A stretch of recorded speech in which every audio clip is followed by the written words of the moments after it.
आप सभी सुधीजनों को सादर नमस्कार। मित्रों, आज के इस वीडियो के माध्यम से हम बात करने वाले हैं गज केसरी योग के विषय में कि गज केसरी योग बनता कैसे है, गज केसरी योग का लक्षण क्या है और गज केसरी योग से लाभ क्या क्या प्राप्त होता है, इस योग में क्या फल प्राप्त होता है। ऐसा तो सबसे पहले बात करते हैं इस योग की कि इस योग का लक्षण क्या है, शब्द का अर्थ क्या है। तो जैसा कि आप देख रहे हैं यहाँ पे दो शब्द हैं, इनका समूह हमने कर दिया है। तो कहा कि गज और केसरी है ना। इस योग में गज केसरी योग में दो शब्द हैं, पहला है गज, दूसरा शब्द है केसरी।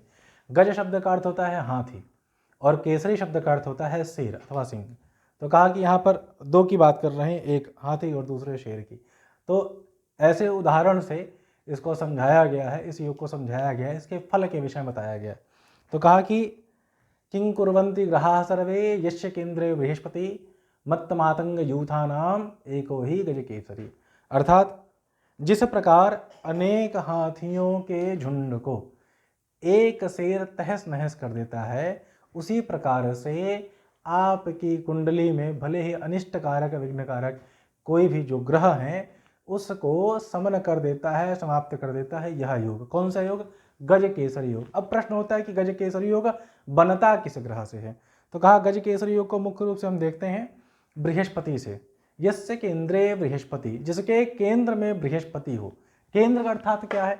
तो हम केंद्र कहते हैं जो कुंडली है, कुंडली के प्रथम भाव, चतुर्थ भाव, सप्तम भाव और दसम भाव को हम केंद्र कहते हैं। यहाँ सप्तम भाव मारक भाव भी होता है, ऐसा भी हमको जानना चाहिए।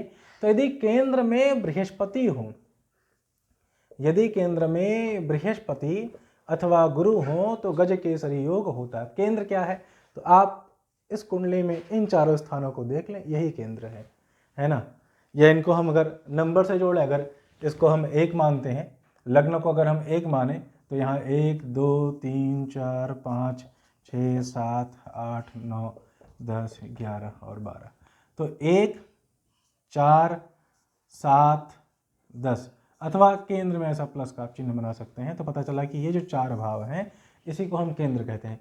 इन चार भाव में से किसी एक भाव में यदि बृहस्पति गया हो, यदि गुरु की स्थिति हो, जैसे अगर यहाँ पर बृहस्पति हो या फिर यहाँ बृहस्पति हो अथवा यहाँ बृहस्पति हो या यहाँ बृहस्पति हो, इन चारों भावों में से किसी भी एक भाव में यदि बृहस्पति की स्थिति होती है अथवा बृहस्पति होता है तो गज केसरी योग बनता है।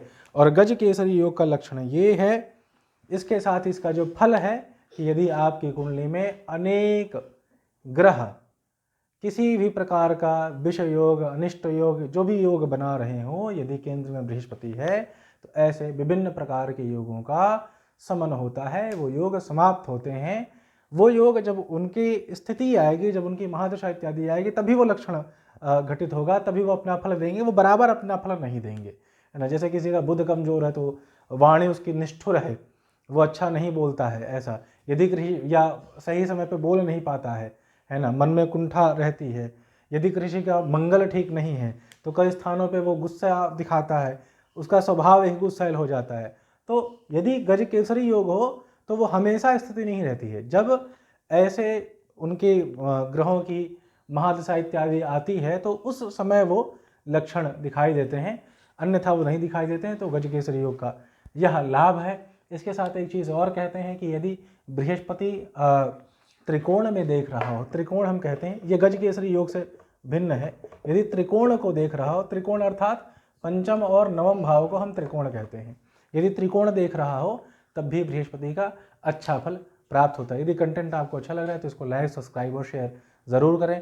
और भी यदि आपके कुछ प्रश्न हैं या कुंडली इत्यादि से कुछ समस्याएं हैं या तंत्र योग में यदि आप कुछ जानना चाहते हैं तो कमेंट्स बॉक्स में कमेंट जरूर करें। धन्यवाद।